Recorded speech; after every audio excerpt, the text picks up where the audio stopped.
In economics, the revenue is defined to be the amount of money that's received from the sale of an item.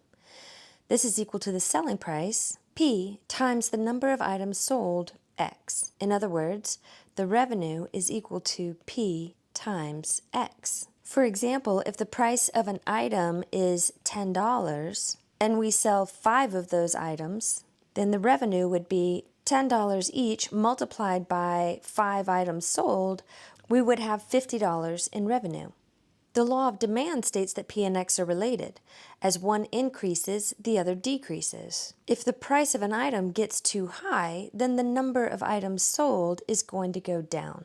But when the price is lowered, that is going to cause the number of items sold to go up. When we say that the price and the number of items sold are related, we could say that the price is a function of the number of items sold, but it's also possible to say that the number of items sold is a function of the price. Now, which one of these are we going to be using? That depends on what the problem is asking us for. So let's look at an example. The price P in dollars and the quantity X of widgets sold obey the demand equation, and the demand equation is given here by P is some function of X. We could use functional notation to describe this equation, but for now, let's just call it P. A quick word about widgets. A widget is just a thing or an item or a generic term that means some object. The first part of this example asks us to find a model that expresses the revenue as a function of the number of widgets sold. A model is just another word for an equation. So we're looking for an equation that expresses the revenue as a function of the number of widgets sold. So let's recall from above that revenue is equal to the number of items sold times the price. Since we're asked to find the revenue as a function of X, let's go ahead and express this using functional notation. Now, if revenue is to be a function of X, we can only have X's in this equation, not P's. So we'll need to substitute our demand equation in for P so that the only remaining variable is X. When we do that, we're going to get X times, substituting in now, negative 1/6 X plus 100. We can distribute this X in and simplify to get negative 1/6 X squared plus 100X.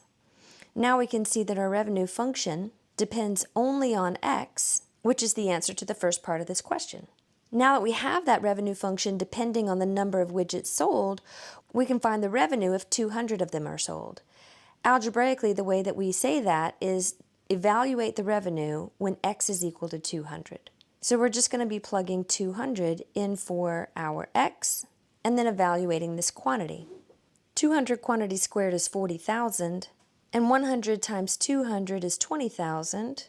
And when we multiply 1/6 by 40,000 and add 20,000 to it, we end up with a revenue of $13,333.33.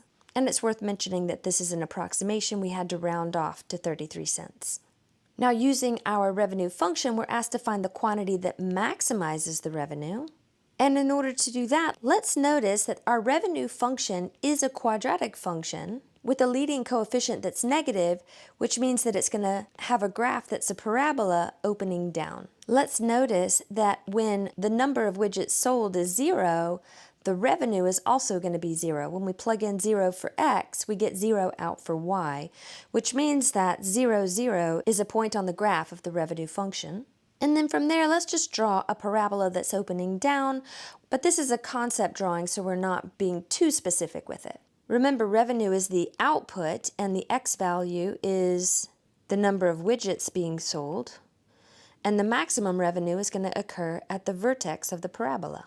The value X that maximizes the revenue can be calculated by looking at negative B over 2A, and from our function, B is 100, so this is going to look like negative 100 divided by 2 times negative 1/6, which is negative 100 divided by negative 1/3, and when we multiply by the reciprocal of the denominator, this becomes positive 300.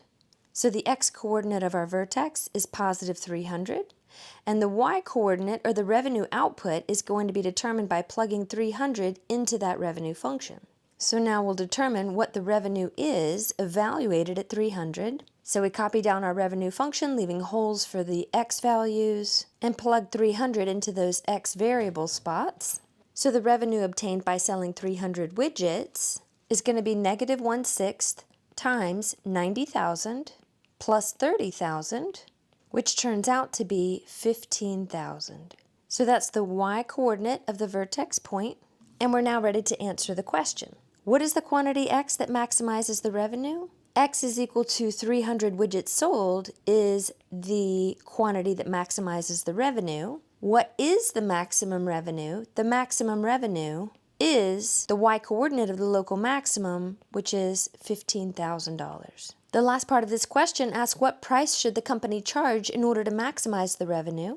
And let's recall from the beginning part of this question that we were given a demand equation that related the price to the number of widgets sold. We know that x is equal to 300 widgets is what maximizes the revenue, so we're simply going to plug that number of widgets in to determine the corresponding price that we would be using.